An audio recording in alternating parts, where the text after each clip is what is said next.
Marginale, sous-estimée et longtemps assimilée à la littérature enfantine, la bande dessinée a considérablement évolué depuis la fin des années 60. Elle n'est plus aujourd'hui réservée à un jeune public, elle est un art majeur, véritable vivier de talent tant sur le plan des scénaristes que sur celui des dessinateurs. Chaque librairie, chaque grande surface possède son rayon BD. Les boutiques spécialisées se multiplient et les amateurs de tous âges se pressent dans les rayons. Polar, aventure, histoire, humour, sexualité, tous les thèmes sont désormais abordés dans la bande dessinée moderne. Ce phénomène touche le monde entier. Les mangas japonais, les comics américains, la bande dessinée franco-belge s'exportent sur les 5 continents. Modestement, le domaine rivalise économiquement avec le cinéma ou le jeu vidéo. La plupart des auteurs, des dessinateurs et des éditeurs français reconnus sont basés à Paris. Si en métropole ce marché florissant est en pleine expansion, artistiquement et économiquement, qu'en est-il des dom-toms ?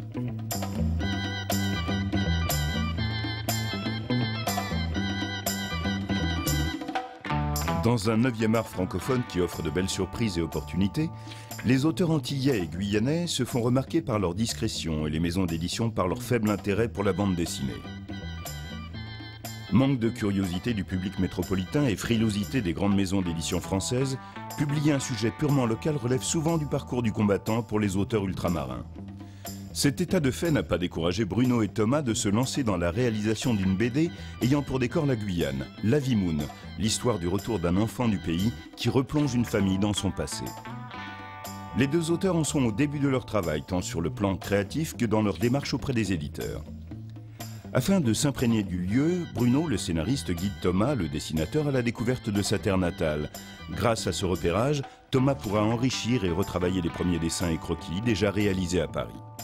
Cette étape est essentielle pour la suite de leur projet, afin qu'ils puissent présenter leur travail à de futurs éditeurs.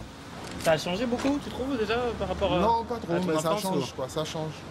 Juste à côté, c'était Dédé et sa sœur Isabelle. Là, c'est mon oncle qui habite là. Ok. Mon oncle et ma tante. Et tu vois ce manguier, en fait.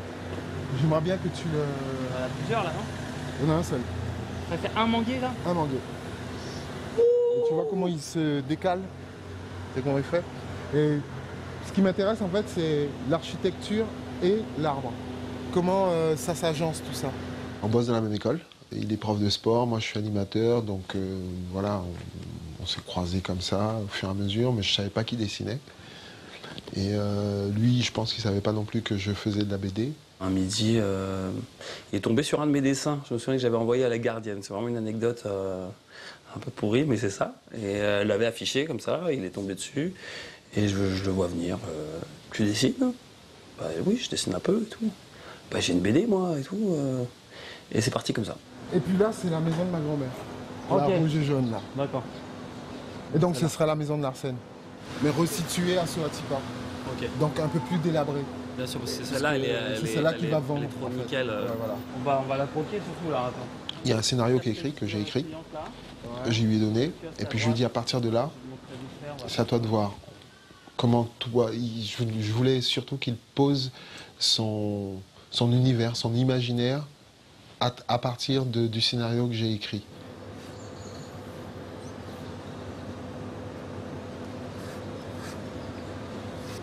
Bruno, je vais inventer une... À la place de l'hôtel, je vais inventer une petite cahute. Je vais inventer une petite cahute à la place de l'hôtel, d'accord? Ça ne dérange pas dans le même style que celle de la maison de Manon. Ouais, voilà. Je vais remplacer, je vais faire un petit... Ouais. On va faire une petite baraque sympa. Voilà. C'est que dans une BD, il y a un travail de réalisation. On se met derrière l'œil d'une caméra pour, en tant que dessinateur, hein, je parle, pour interpréter un scénario. Donc à partir d'un scénario, on va essayer de voir comment on va placer cette caméra, ses angles de vue, ses contre-champs, toutes ces petites choses. Les perspectives aussi sont super importantes. On s'est tellement documenté, ça fait pas mal de mois qu'on travaille dessus et j'ai l'impression de déjà connaître un petit peu. C'est ça qui est rigolo. Je suis venu là et il me présente ces choses-là, mais c'est comme si j'avais déjà un petit peu palpé. Et ce qui est important pour moi là, c'est que je lui ai beaucoup parlé de comment je voyais les choses. Ça, on en a entendu parler de la Guyane.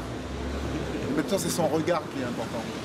Son regard à travers ce que je lui ai dit et à travers ce qu'il voit, parce que lui, il va certainement voir des choses que moi, c'est mon quartier, quoi. Je le connais bien, entre guillemets, mais il y a des choses, ouais, ça me paraît tellement évident que je ne les note pas, alors que lui, pour lui, ça peut être très important comme détail. Je lui posais des questions